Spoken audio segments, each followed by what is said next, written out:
context. Now that you've all had a chance to sleep on that film, has anyone come eager with a fresh insight about the film?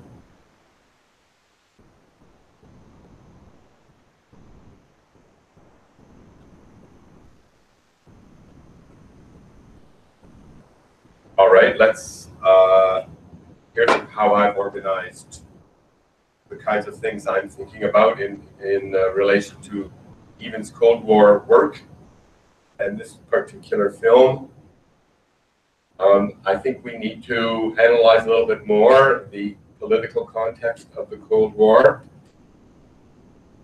then talk a little bit more about his career,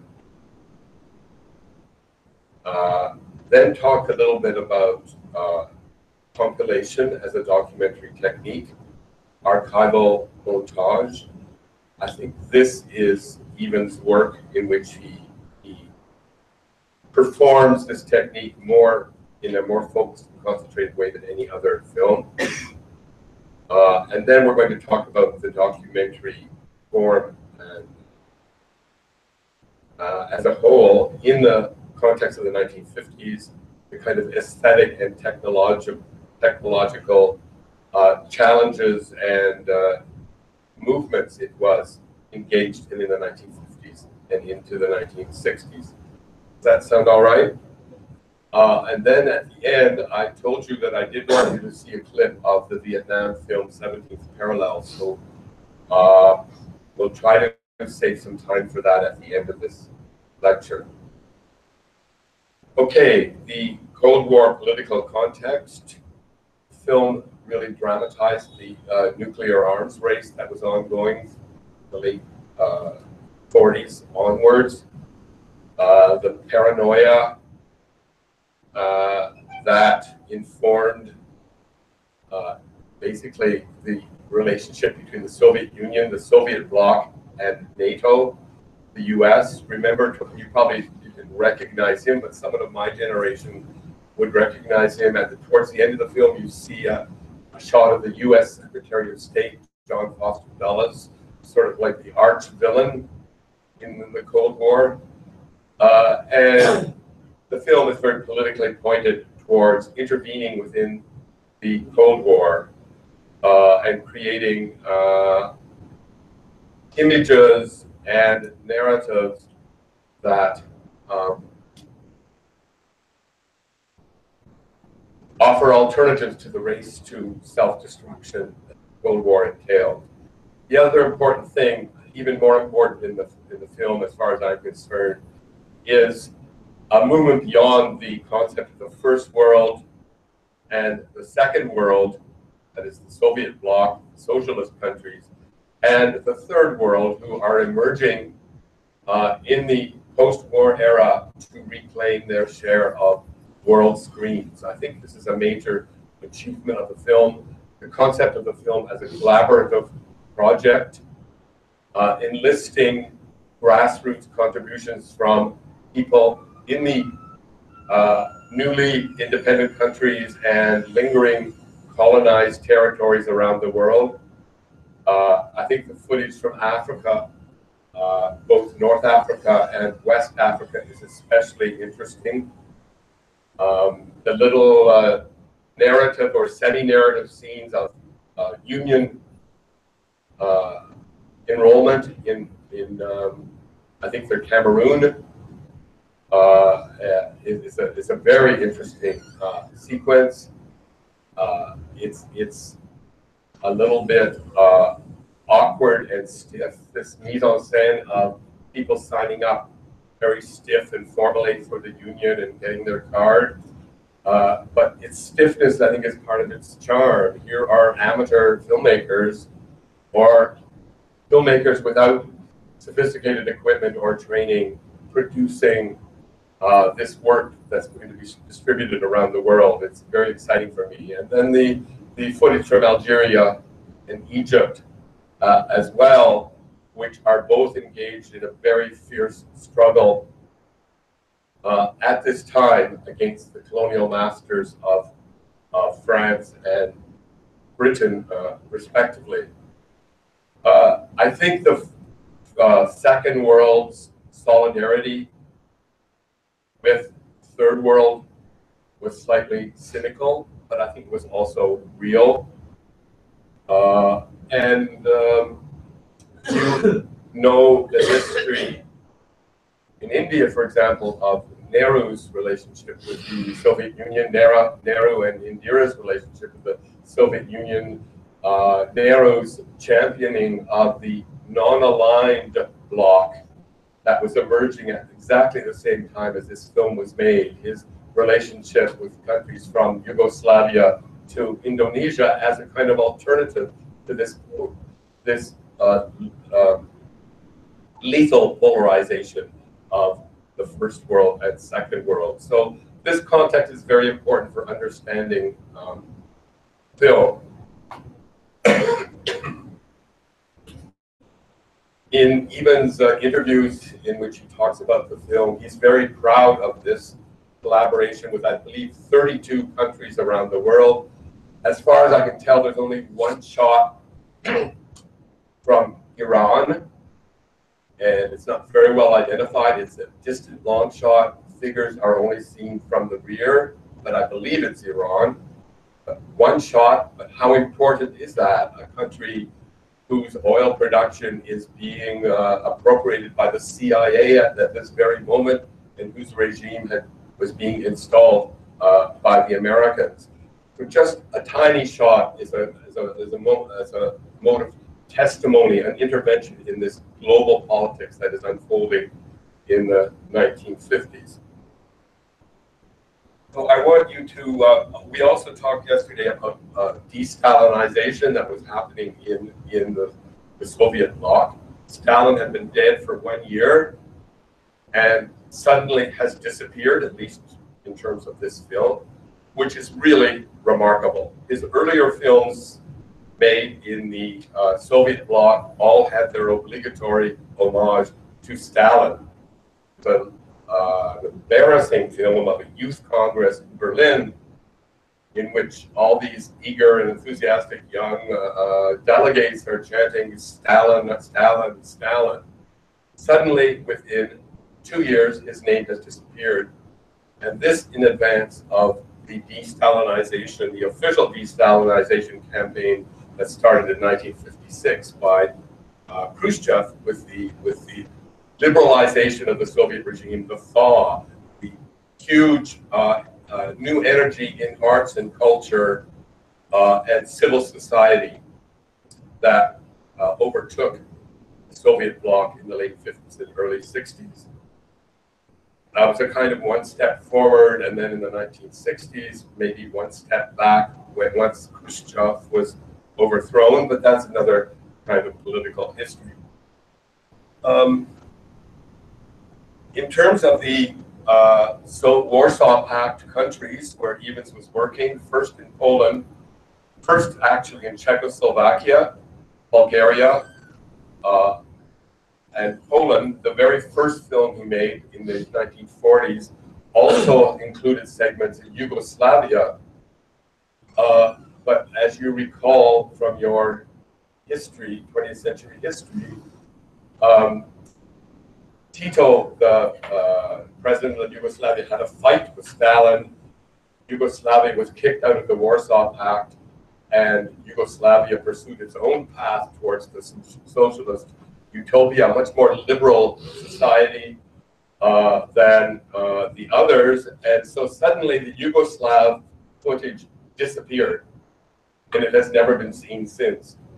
So the film is about Bulgaria, Poland, and Czechoslovakia, rather than about those three countries plus Yugoslavia. All of these films are so tied into this geopolitical context that it's important to remember it. I mentioned that the Yugoslav cinema heritage is extremely lively, dynamic, and creative throughout the 50s, 60s, and 70s. I think we should also think about whether cinephilia, cinema teaching, cinema curating, programming, and festivals were sites of ferment within these societies. They clearly were. teaching film students in Poland for Europe for Evans was an opportunity to engage in a lively creative collaboration with young people, apart from the dogmatism and rigidity of the official regime. One of my colleagues is doing research on the film festivals that happen annually throughout the festival, throughout this period, and talks about how the hotels where the festivals were held had a guard on every floor. But the delegates were very creative in finding spaces to have private conversations away from the surveillance that was happening at the film festivals. So we must think about film schools and festivals as sites of ferment and inventiveness and creativity of civil society and cultural life. I think that applies very much to Evans' work, even though he never spoke publicly about that. International contact, I think, also was a form of creative,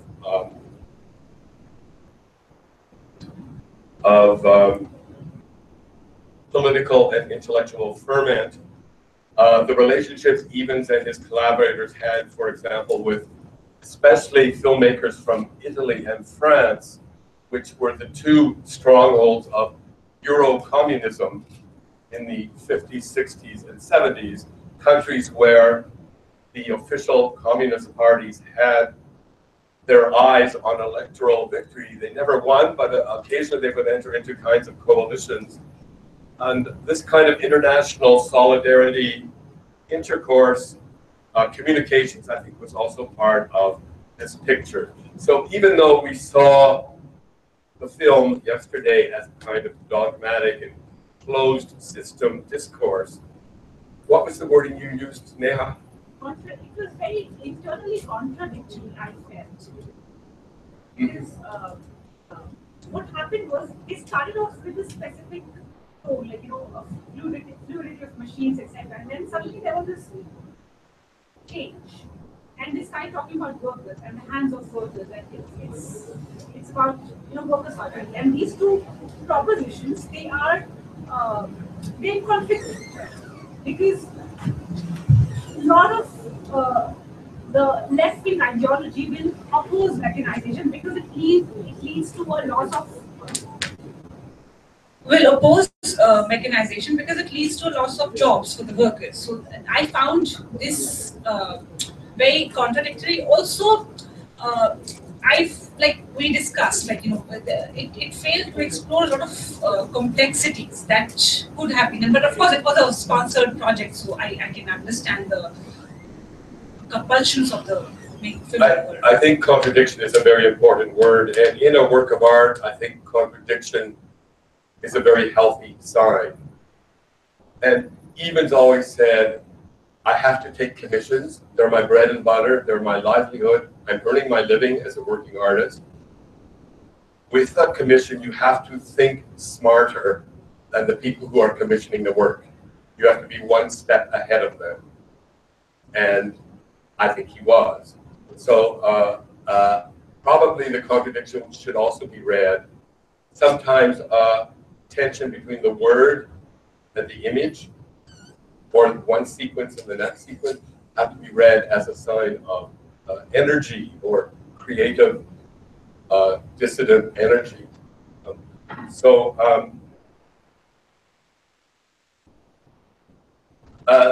I think it's important to think of the film in that way.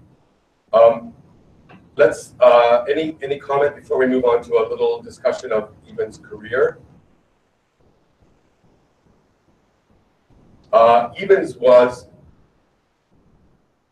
in his late 50s when he made this film. Suddenly after the war, when he had been considered like a young firebrand, suddenly he discovered himself to be a senior citizen, an elder. In East Germany, they were creating Joris Evans film clubs for young people, a sign of homage to an elder artist. I think all of the authority that was given to him, the power that was given to him over a huge project like this, unsettled him a little bit. As he said in the interview that I quoted in your reading, he didn't want to become the congressman. Of his 7 or 8 films made in the Eastern Bloc, 4 or 5 were films about congresses, about big international gatherings. And you remember from the film yesterday evening how in the middle sequence of 20 minutes to half an hour of the Congress is in many ways the most boring and static part of the film, right? A lot of speeches by bureaucrats in suits, a deadly recipe for filmmaking. I think he didn't want to get pigeonholed as the Congress filmmaker, even though he kept getting more and more Congress projects. He did not want to be the court photographer for the Soviet bloc in Eastern Europe. He was stuck. He was having trouble with his Dutch passport. The Netherlands government were also going through their Red Scare, harassing him around his passport for all these years. He couldn't go back to the Netherlands. If he went back to the USA, he would be going straight to jail. So he was stuck, and he was nourishing his contacts, especially with French intellectuals and filmmakers, perhaps with an idea of migrating to France, which he eventually did in 1956. It was a career move, getting away from being a top dog in the Soviet bloc court. But I think it was also a way of getting away from an epic, ambitious cinema that was too large. It took him away from the energy of being on the street with a little handheld camera, meeting people, filming their lives, and having a relationship with the filmic subject. Sitting behind a desk and organizing filmic contributions from 32 countries is an important facilitator work, but it removes you from this creative energy that he loves so much. So migrating to the West in 1956 was a way of getting back to the basics. You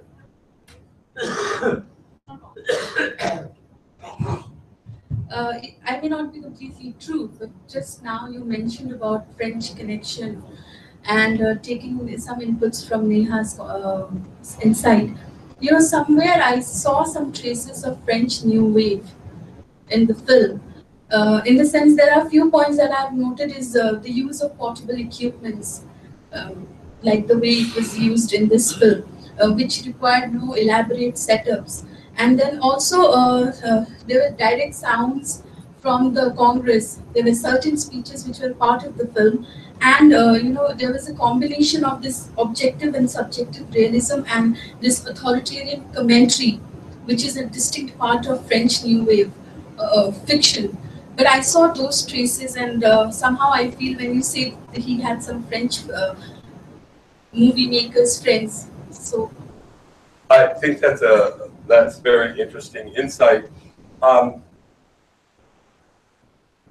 I think they loved his work more in France than in any other country.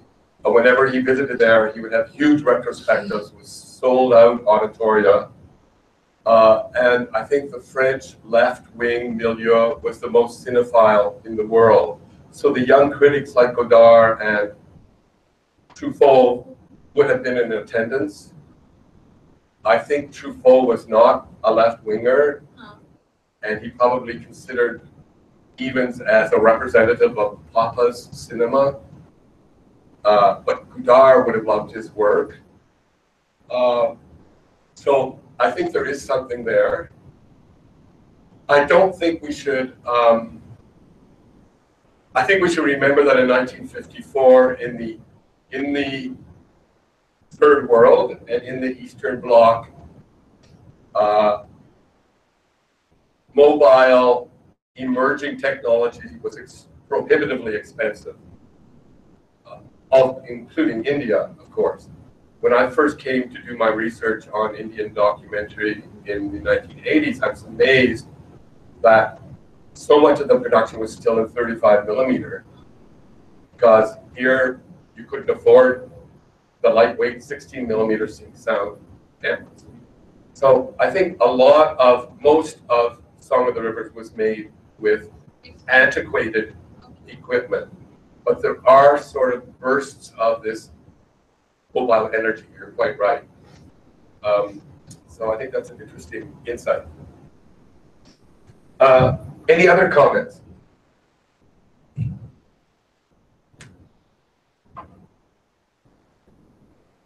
Okay, compilation. In my mind, despite all of its contradictions, this film is really an epic, a masterpiece of the compilation art form. Archival editing. It manages to be carrying on so many activities, all at once, cinematic activities, storytelling, information sharing, the kind of lyrical poetry that is so beautiful throughout the film, as well as political and theoretical analysis. For example, the filmmakers were very proud how they had cinematically demonstrated Marx's theory of surplus labor. In the South African episode, where the gold intake is analyzed in terms of each individual worker, and it's cinematically shown in a very simple but clear way about the basic dynamic of capitalism. I think also the final climactic movement of the planetary march is also a montage construct of solidarity, isn't it? The fact that the rhythm is so perfectly matched of all these contingents in several different countries, Europe and Australia and the rest of the world. Here is a non-verbal definition or analysis of solidarity, isn't it? It's a beautiful sequence. So compilation had been invented by the Soviets in the 1920s, where the new editors were trying to figure out what to do with the newsreel footage that had been left over from the Tsarist regime. And it had this particular subgenre of documentary had a very distinguished history throughout the 1920s and the 1930s. Here maybe, and World War II was an especially important moment for compilation. All of the propaganda films that were being made in the US, Canada, and the UK, as well as in the Axis nations, were using stock footage, very often footage stolen from the enemy, whether the enemy was the Axis or the Allies. One of the things they discovered that you had to be a really, really good editor to overturn the values that exist in. I'm making gestures like Donald Trump now, aren't I? This is very serious. To overturn the values inherent in shots, in footage, requires very skilled editing. And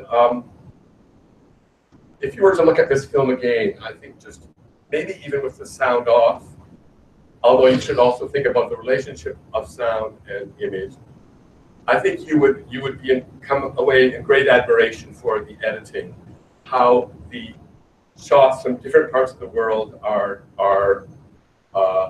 brought together to pursue these four objectives. Any comment or question about that? They have used transitions also. They have used transitions brilliantly also, like the one that we discussed yesterday, like the worker that was trying to light a fire and then immediately that dissolves into, it's a straight color dissolve, I don't remember, but like it kind of goes through the shot of the bomb lighting up, and then there's this specific place, I don't remember where, like, the kind of machine very like nicely integrates with the river. Like, that I think it's a dissolve. I'll have to look at the clip again to identify, but very nicely it kind of just the machine.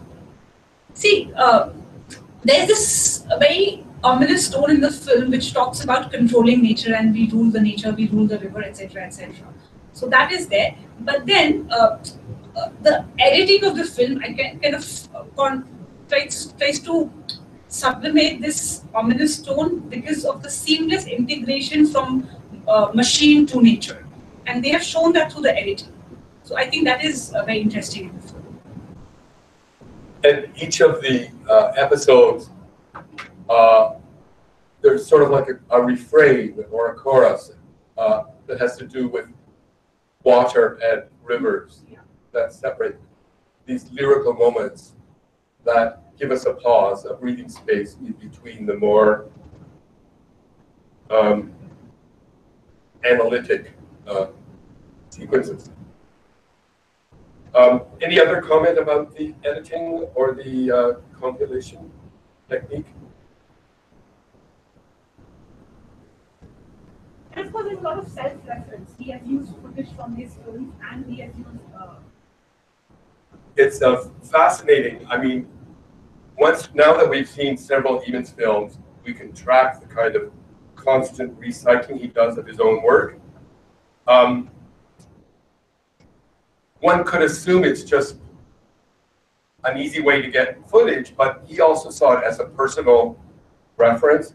He doesn't use the I word. This is not an autobiographical film explicitly, but he also called, let's see if I can find this quote.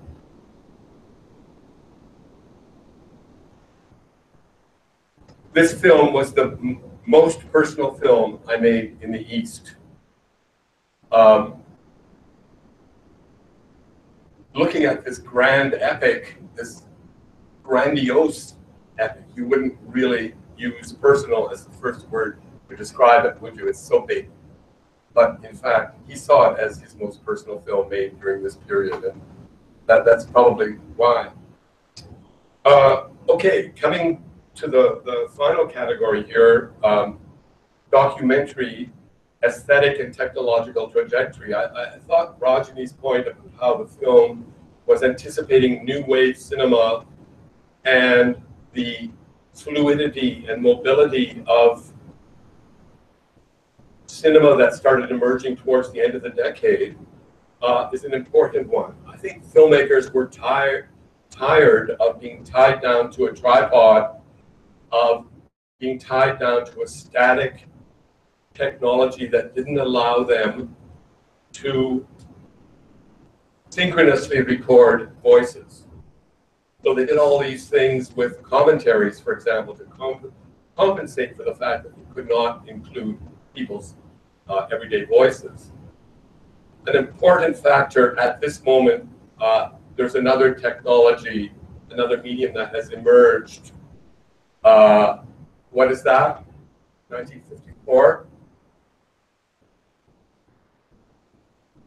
Another technology, another medium that has emerged in the post-war period that has a huge impact on this. Television, right? This was huge. I know you didn't get television here in India until the 70s, was it? Yeah, 75. 75, but everywhere else in the world had it. And there was this huge capitalist impulse. See, there's my Trump thing again. There was a huge capitalist impulse to make money, to make new technology to feed into the television industry, especially news reporting. And for this reason, they developed the new portable sync sound 16 millimeter cameras that allowed the fluidity on the street reporting, mobile investigation of the news. Filmmakers discovered these cameras in the late 50s. Film artists, around 57, it started to happen. Suddenly, there was a huge revolution in documentary aesthetics and form because of the new cameras. Evans was very conservative. I told you he was a senior. Us seniors are very conservative. We tend to reuse the recipes we've used our whole lives. I'm speaking of as a generation, we rely on the most reliable things that have worked for us in the past. So he resisted the new technology, and it was actually his wife, his new wife from the mid-60s, Marceline Loridan, who sort of pushed him to make use of the new 16 millimeter sync sound cameras. And you'll see in the excerpt of the Vietnam film how in this 1967 film, it's a kind of endorsement and a celebration of the new technology. Song of the River seems top-heavy, too large-scale, partly for technological reasons, partly for political and cultural reasons. And you just feel that this generation of filmmakers is itching to get on the move with the new aesthetics and the new technology. So that's an important thrust in the 1950s and 60s, and we'll be able to watch it through Evans' subsequent films. I think in the third world footage, you do get an inkling of this in the field mobility. It is admittedly stiff, most of it. The Indian footage of the demonstrations, for example, it's not mobile. I think it's on tripod. It's in what we call with Spanish Earth the newsreel mode, people filing past the camera. And the footage of the laborers, for example, is good descriptive footage, but it's not really mobile. It doesn't follow that elderly woman with the huge load of stones and bricks on her head, right? Just watches her leave the frame, if I'm not mistaken. I also would like to make a point. Yes, you have to use the mic, though. Hello. Yeah. Most of the films that we have seen, I think he follows that. This is his mode of shooting. He shoots like this because he does not. His camera is static. That's how he records. I mean, I correct me if I'm wrong, but I don't recall many sequences in the films that we have seen where there is like what we call subjective camera, where the camera goes into the scene or where the camera travels with the character, or there are not too many scenes like that. I don't. Well, he does both. I remember in I was arguing that Spanish Earth, 50% of it included a lot of handheld imagery. For example, where the scene in Spanish Earth where the civilians, the mothers and the children are climbing onto the truck to be evacuated from Madrid, he's in the midst of that, isn't he? But you're right, there is a tendency towards tripod and relying on traditional static. Even when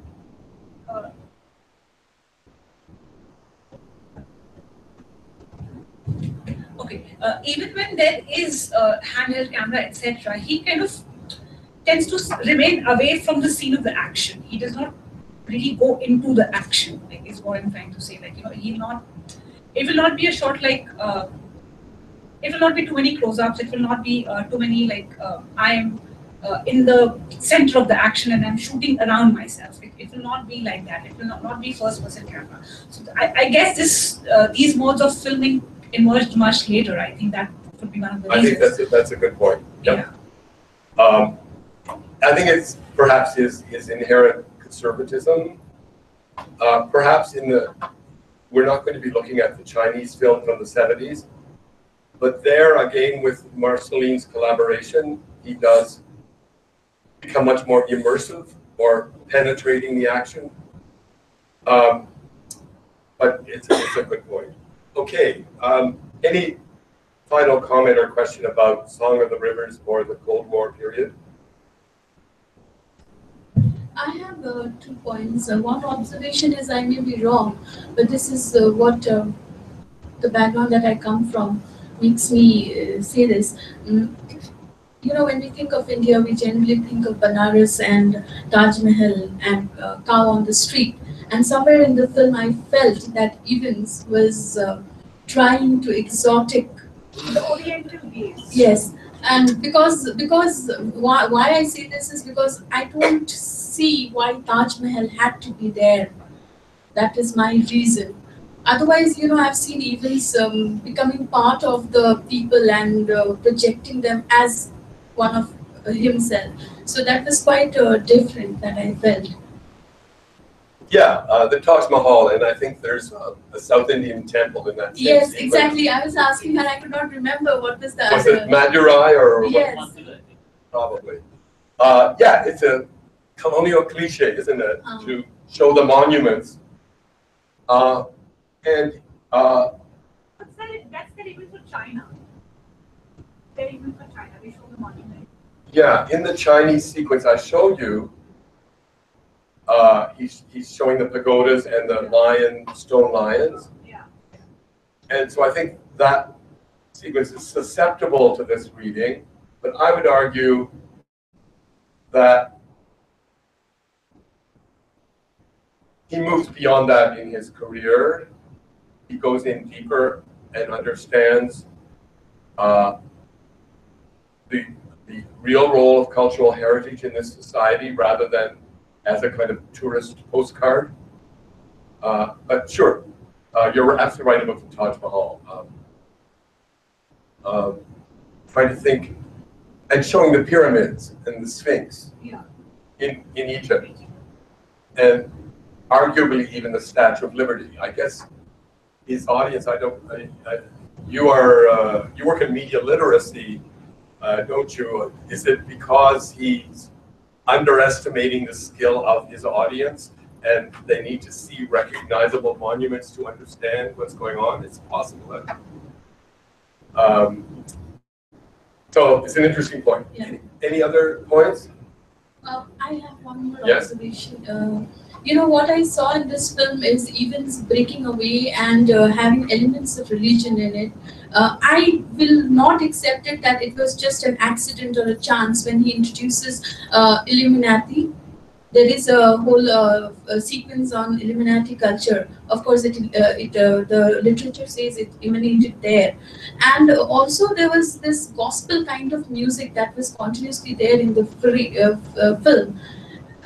That is something that was not there in any of his films, and of course nothing substantial. But then I do see elements of religion in the film. Well, some of the scholars and Evans refer to him as pantheistic and make much of his Catholic childhood. I think maybe there's a tension between his materialism as a Marxist and this kind of pantheistic, this intense feeling for water and the wind and the earth. Yeah, I think it's definitely there. I mean, the opening sequence of Song of the Rivers has that, doesn't it? I think there's a danger to interpreting it that flatly, because imagine someone like Bunuel who is making fun of and ridiculing the whole bourgeois Catholic background would constantly have religious background, of course, in his films. I mean, I think we are interpreting it too flatly here. Yeah, we are. Yeah. Accepting or not accepting it is certainly not the issue. I mean, The I'm question just is- signaling there's some nuances here. The question is whether the semiotics of the film, as it is how events is coming across as events intended it to be, obviously. Nobody is asking the audience or the viewer to accept it as it is. No, but it's not, you know, when you include something. And elements of religion, when you say elements of religion, what do you mean? You know, Because these, religion is a vast category. Yeah. It's a superset. I would say a term that maybe is more appropriate, religion, which connotes a kind of organized institution in a way, but might be mystical or transcendental. I would call it symbolic religion. Okay. Because organized religion, everywhere is organized religion. There is no religion that is not organized. Organized religion is a term that we are very fond of using in these days. But what is, can anybody show me one example of a religion that is not organized? Well, That isn't church centric or doesn't have a central command. Okay, you made your point. We're not going to do a detour. No, obviously. I'm sorry. I'm very sorry. But what I meant is there is obviously an element of symbolic religion there. Something that what you call orientalizing. There is that, but it doesn't. I don't think it becomes part of the narrative of the film. I think it is more of of an embellishment rather than being a narrative inside of the filmic narrative. So that way,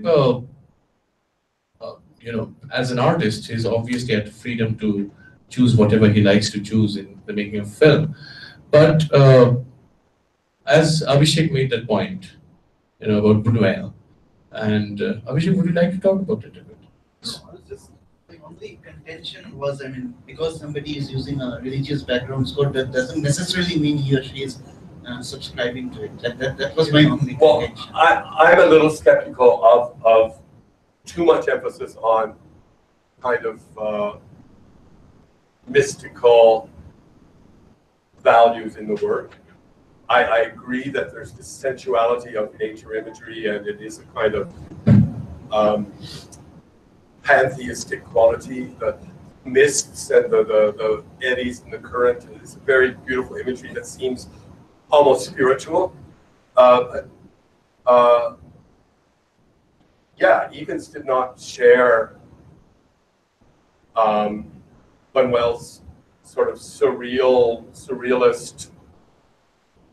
I mean, they were both left-wing artists, but Buñuel's subversive attacks on religion, or his ironic subversion of religion in so many of his films, is not something that Evans would have done. We saw the denunciation of the church construction in Borinage, but during this period, he avoids attacking religion because of the kind of popular front coalition that was necessary. He avoided antagonizing possible allies. The films he made in the Eastern Bloc, the Congress films, are full of clergymen speaking on behalf of progressive causes. So he knew what an alliance was, and he would not attack religion the way Buñuel did. So, but it's an interesting conversation. Okay, we need to decide what we're doing here. It's 11:35. At some point, either now or in the next lecture, I want to show you 15 minutes of the Vietnam film. Should we do this now, or should we have our tea break now? I should never ask these questions because I know the answer was always going to be for the break. Okay, so let's take our tea break, and we'll start promptly at 12. Okay?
5 films he made in Indochina between 1966 and 1970, during the period, obviously, of the Vietnam War.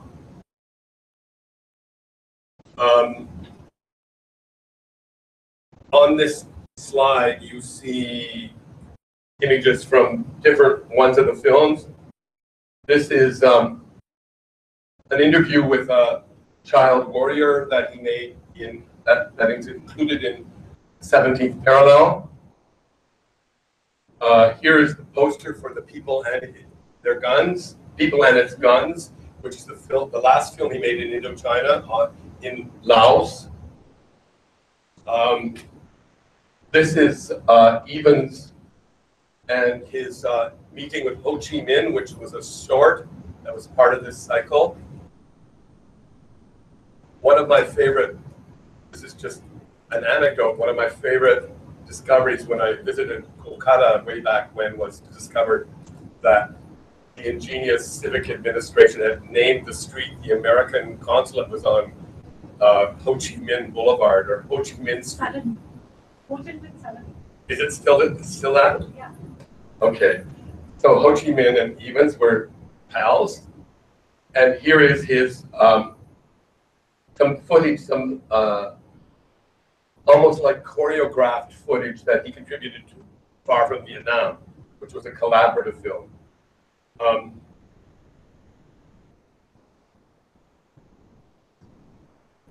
Those are the 5 films: The Sky, the Earth, and we'll come back to this analysis later. Far From Vietnam, which he made with Marquer, Godard, and Varda, and tons of other French filmmakers. The 17th Parallel, which he co-directed with his new consort, Marceline Loridon. The People and Its Guns that he made in Laos, which was also a collective effort among Evans, Marceline, and a third person, Jean-Pierre Sergent. And then finally, the meeting with President Ho Chi Minh that was circulated alongside The People and Its Guns. So what I want to do, since these films are not included in the screenings, what I want to do is show you the final 15 minutes approximately of the 17th Parallel, which is really the most important of these 5 films.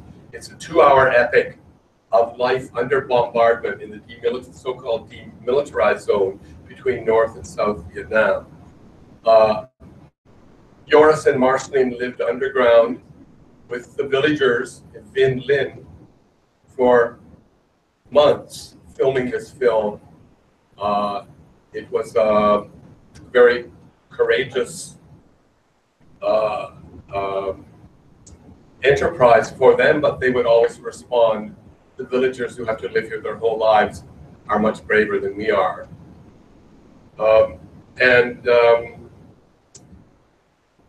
One thing you will notice is that the new technology of direct cinema, or you may know it as cinema verite, is now fully in evidence.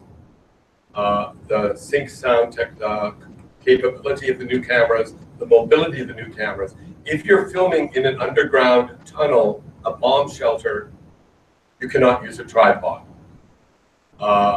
So there's a whole different style that emerges. So watch for that as we look for these 15 minutes. I think where this is here. Okay.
Adoration? Yeah. For showing us a slice of Vietnam War. I wish I could have shown you the whole film.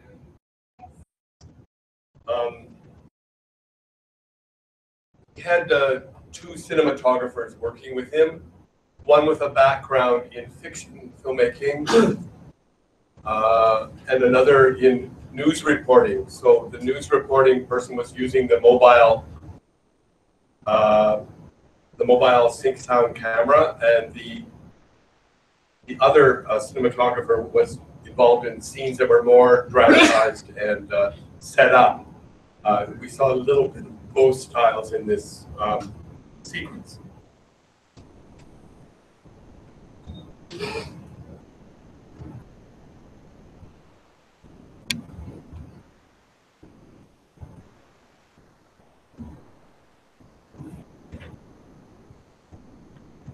So as I titled this slide, it's clear that the 5 films made in Indochina each had a different objective, a different mode of commitment, and accordingly, a different aesthetics. The first one was a very short, immediate film that had a short-term goal of raising people's consciousness about the war in Vietnam. I call it a poster film because it has a very strong emotional impact, drawing people's attention to the situation. Very rhetorical, very dramatic, calling for action. The next one, Far From Vietnam, the collaborative film by Paris left bank filmmakers and intellectuals, is more complicated. It's a long work. Each filmmaker has his or her own episode. I think it's an essay film. Each one is different, and it's about solidarity. I think it's a recognition that First World intellectuals acting in solidarity with peoples of the Global South have to look at themselves first and examine their own motivations, their own politics, their own relationship to this distant, exotic struggle. Evans and Marceline took a letter from this group that was spearheaded by Chris Marker. Have you seen any of Chris Marker's films over here? They're also really wonderful. I recommend them.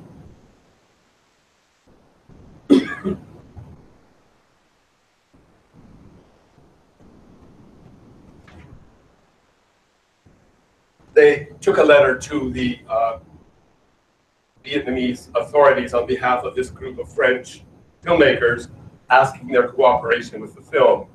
And the letter said, "Words of friendship and solidarity, however sincere they may be, are only words.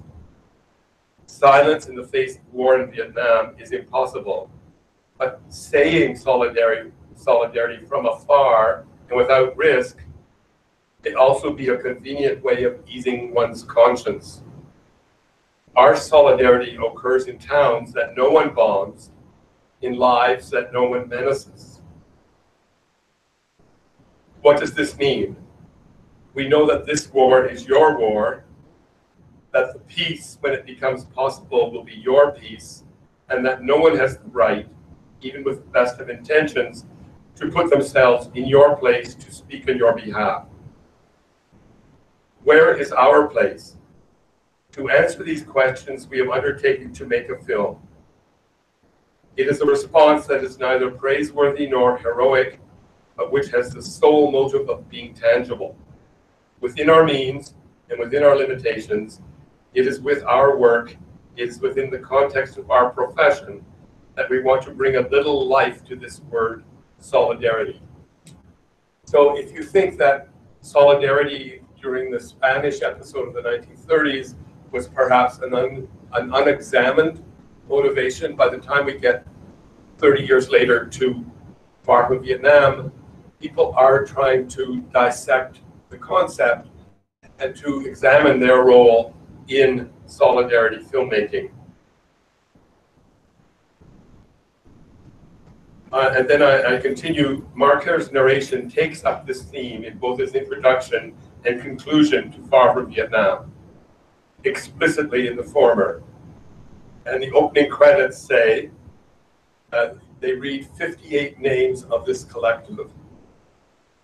These names and many other technicians, assistants, and friends have made this film during the year 1967 to affirm, by the exercise of their craft, their solidarity with the Vietnamese people in struggle against aggression. So it's an essay that answers questions, that asks questions and answers questions. And we'll look at a clip of that in the screenings tonight. The 17th parallel is another matter. After making Le Ciel de Terre, they decided to go back to Vietnam and make a concentrated, long-term, immersive film, a kind of contextual filmmaking where the filmmakers integrate themselves into the society they are filming and collaborate with local people to spark a kind of testimony that will speak to the audience abroad. It has a completely different objective from the poster film. It has an objective of engaging people with this experience to the extent that they can share an experience thematically. And it has a film that resembles Spanish Earth. You may have seen resemblances to Spanish Earth in the little excerpt we looked at. It has a kind of hybridity. Different sequences do different things in the film. The new technology allowed Evans to push again his treasured technique of personalization. So the film has two heroes, or rather heroines. For the first time, the exemplary heroes of the film are women that he selected from the local village. And they engage in conversations. We saw one of them at work clearing the debris in the sequence. And they're fully developed characters who play a political role in this village under bombardment.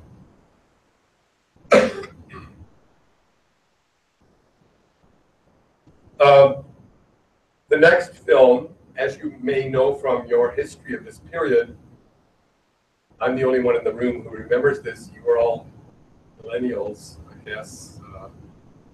The Americans were furious. The North Vietnamese were trucking all their weapons through Laos down to South Vietnam.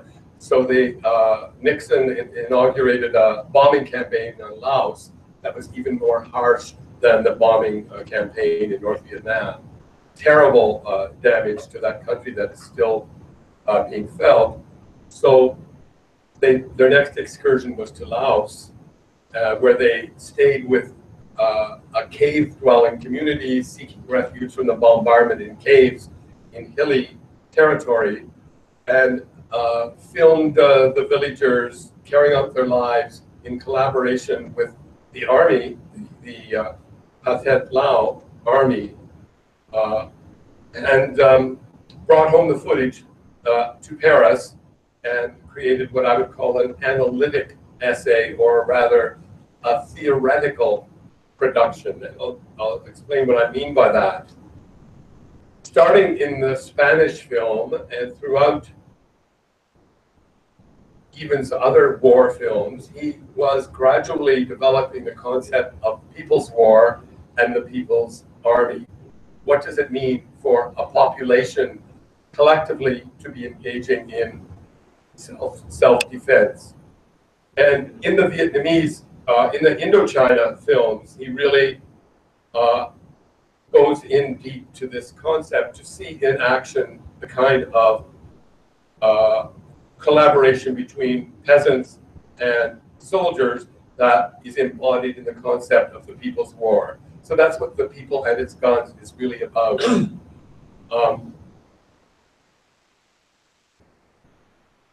What was Paris like in the summer of 1968 when they returned with the footage?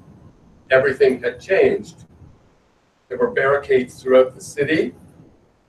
Students and workers were on strike throughout French society, and you could not make a film the way you used to be able to make a film.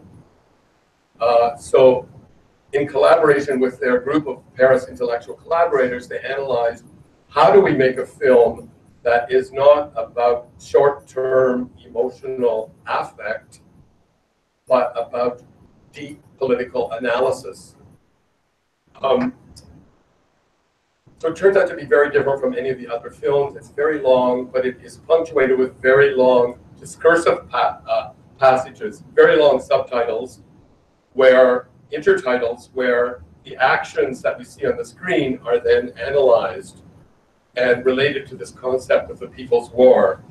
It's a very hard and demanding and uncompromising film to watch, and it's unique in Evan's oeuvre. I interviewed him. He told me that it was a completely new experience for him. He would go into the editing room with these half dozen political consultants, and they would be talking about a particular edit or shot. He would leave for the afternoon and come back 5 hours later. They were still on the same discussion. It was a very long process of analysis and a decision to produce not emotion, but theory of knowledge about the People's War and applying this knowledge to the Parisian context, which suddenly had become very similar to that in the political front lines of the planet. So it's a very interesting film, and unfortunately it's not available. The estate did not include it in the DVD package, and I think there's a little bit of shame involved in the estate in repudiating whether the Stalinist films or this film, repudiating films that are too uncompromising in their political objective. The meeting with President Ho Chi Minh is very simple, just an interview, a conversation between Evans and, no, not between Evans and Ho Chi Minh, between Ho Chi Minh and 2 or 3 young soldiers in the North Vietnamese army. A very interesting conversation, but obviously a minor work. So a whole package of works he made in solidarity with Indochina and in its struggle against aggression. And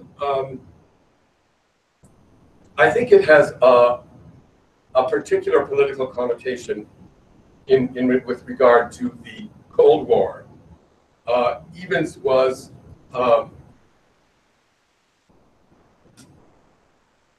had an unspoken, growing detachment from his Soviet friends, his Soviet sponsors, was very unhappy with Soviet politics as it was unfolding in the Brezhnev era, but he would not go public and denounce them publicly. Rather, he acted with his feet.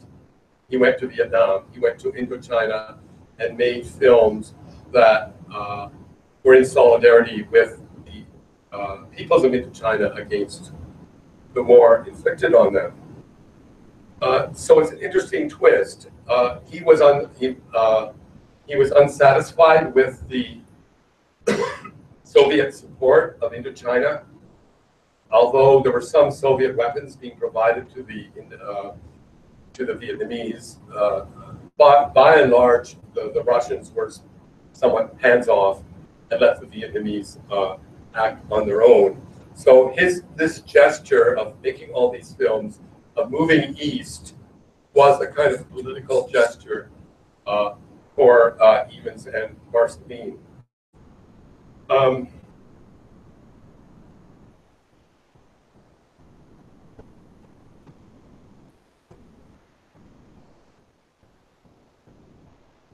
Any questions at this point?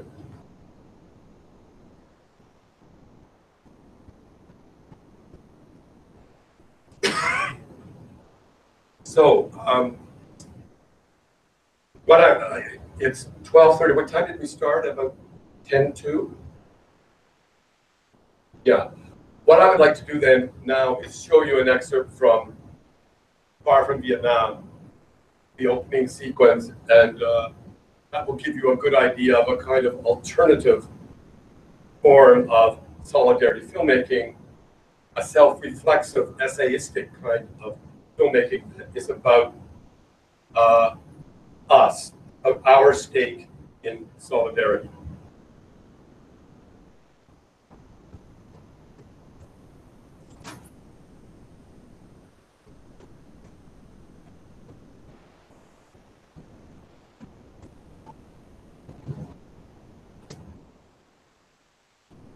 Ironically, of these films, only Far From Vietnam and 17th Parallel are available in any form.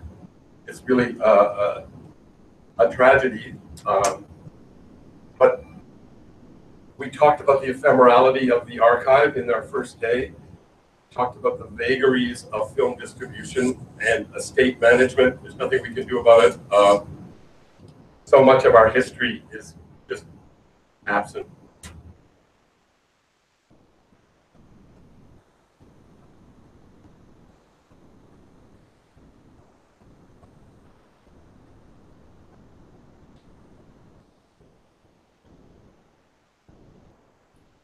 So Joris and Marceline were in the field. The collective in Paris sent them requests for footage they needed.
into a society that is not at war. A rich society. It's no accident that this war is happening now. It's the heritage of colonialism. And we are living in a society that knows how to hide the violence on which our society is based. And it is our responsibility to look at our own society. And this is why the final sequence starts with this New York City material looking at contradictions within American society and linking it to those contradictions to the Vietnamese War. And then that ceremonial footage by Doris and Marceline of the peasant soldiers marching towards the camera and passing the camera. And then finally, a couple of shots of the loading of the armaments as the war continues in 1967. So that's the conclusion. I apologize. I thought I had subtitles, but I didn't. Any questions?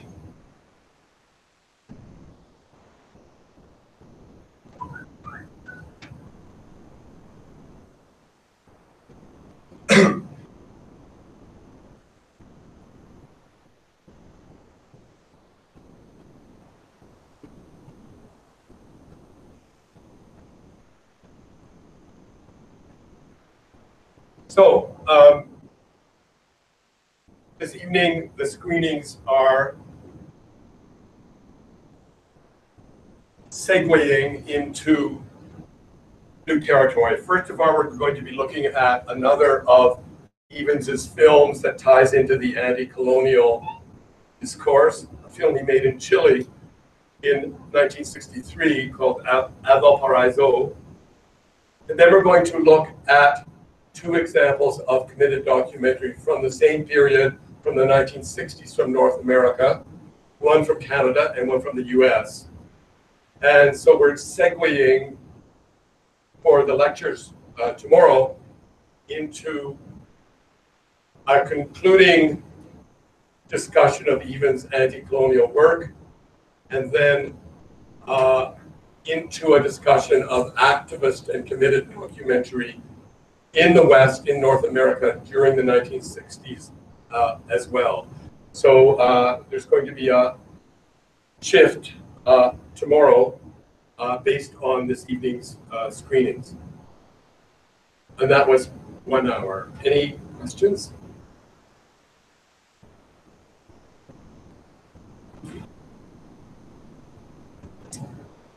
Great. Okay, so see you at 4 o'clock.